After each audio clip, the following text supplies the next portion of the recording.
Hey everybody. I'm going to go over a little bit of information about incorporating quotes in APA so that this makes it a little easier for you if you haven't done it before or if you need a refresher or anything like that. So, basically, when you're quoting from outside sources, you're going to be doing this a lot in academic writing. It's an important part of academic writing because it puts you in the scholarly conversation and it makes your ideas in your paper more credible because you're offering support from an authority. So, using quotes is a great way for people to hear an expert or hear voices talking about what you're saying. So when you're quoting, you're going to focus on a few things here. It's kind of like the best way to think about this is that if you think about ice. So, here's a good method to think about how to do this in your papers. The first thing you're going to do is introduce the quote.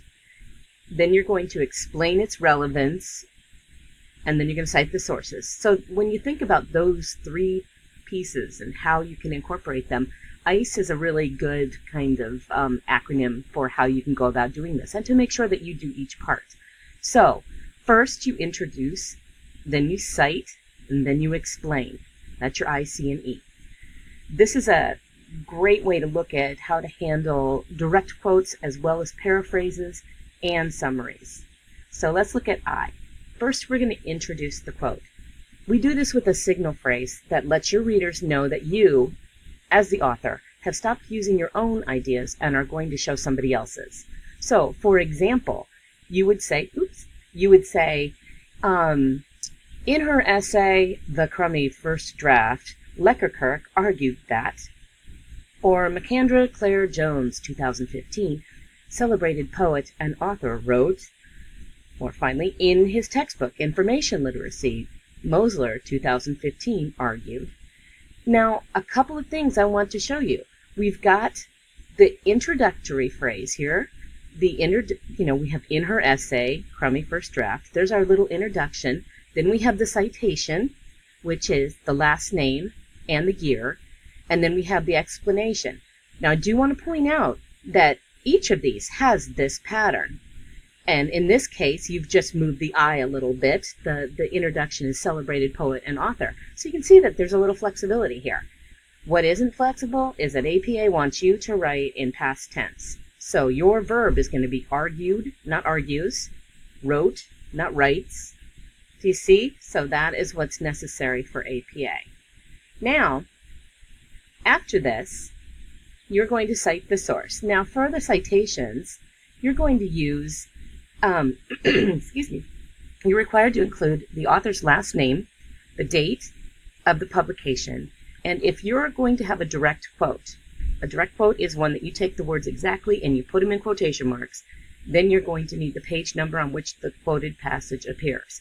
If there's not a page number, you're going to need a paragraph number.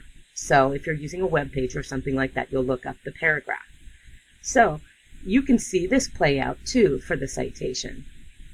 So here we go. 2 ways to integrate. I am having spasms with the mouse today. You've got the 2 ways to introduce citations here. Okay, ready? You can introduce it directly into your sentence, where you say, Johansson 2009 said, he believes that scholars, blah, blah, blah. Or Norman Johansson 2009 stated. Now this would be a paraphrase here because we have, we're going to go in and talk about what happens there in our own words. Here we're using a direct quote, so we have to have the page number. Note that this is P period, not PG period or any other, variety of that. It's P period 167. All the information at the end of the sentence, you can, if you don't want to put it at the beginning, you can do it at the end. Now, you still need a signal phrase. Now, this is something that tells your reader, hey, I'm going to stop talking, and now I'm going to go use the information from somebody else. So in this case, you would lead off with a way of showing that to your audience. Like, research suggests that graphic warnings on cigarette packs promote smoking cessation. And then we have the last name and the year. Or, according to one study, in the year following the introduction of graphic warnings, 13% more people quit smoking. Author, year, page number, because this is a direct quote. you can see that all of the information is at the end. We get the author and the year, and in the case of the direct quote, the author, the year, and the page number. That being said, we still have an introductory phrase that illustrates to our readers what is going on here, that we've stopped talking and that we're using somebody else's information. So finally, what you're going to do is explain the relevance of what you've been showing them. So you're going to introduce and cite the passage, but you have to explain the significance. How might this author's idea relate to my thesis? How does this data add up to what I'm trying to prove in this paragraph? Why am I putting this quotation in my paper? What am I trying to show? Basically, you don't want to leave any room for interpretation. As the writer, it's your responsibility to interpret the information for your reader and identify its significance to your larger paper. Remember, a quote doesn't speak for itself and it doesn't prove anything on its own. That's your job. So, in this case, think about what that means to your paper. One thing it's going to mean is that you're not going to end a paragraph or a paper with a quote, because you need to go back and explain why that is relevant. Okay? So that's our E. So, if you see this in action, I can show this to you right here. We're going to I, introduce the speaker. C, cite and quote. E, explain the relevance. So, you can see this as I read along. In the beginning stages of the juvenile justice system, it operated in accordance to a paternalistic philosophy. This can be understood through the published works of Judge Julian Mack, who had a hand in the establishment of the justice system. In 1909, he stated that the system should treat juveniles as a wild and merciful father who handles his own child, and then we get the citation. So we have that introduction, and we give that date, we give that citation, and now we're going to explain the relevance. Judge Mack viewed juveniles as children first. He envisioned a system that would protect and give treatment to these young offenders so that they could become productive adults. So you can see how this is set up. It has everything you need. You've got that introduction to set it up for your reader. You've got the citation and quote to offer credence to your work, and you have the relevance explained in order to show people why you used that quote. So hopefully this makes it a little bit easier, and I've got a few tips for you that I think might help. The first thing is to make quotes count. I always say quotes are like salt. Use them sparingly and just to add flavor. But really, truthfully, you're going to use them when you have to find somebody who's an authority, when the author's words are so amazing that you have to use their words instead of your own, or if you don't want to misquote because you're in a debate or something like that, so you want to make sure you get those words in there perfectly. But in the end, part of quoting is capturing somebody else's voice and their unique expression of an idea. If you can summarize the information and not lose the meaning, then do that. Quotes, again, are used sparingly. If you feel like the expert says it best, then quote the expert. Secondly, make sure you quote the quotes exactly and correctly. So copy them word for word. It's important to be accurate when you're quoting. The whole point is to exactly represent another person's words. So be careful to copy the quote correctly, and if you need to change anything, do so in a way that indicates what you're changing. If you need to insert a word for clarity, you would you'd put it in brackets. If you need to delete a word, you're going to use an ellipsis, that ... You don't need to put an ellipsis at the beginning of a quote or an end of a quote, ever, because that is basically, we all know that something came before and something came after it.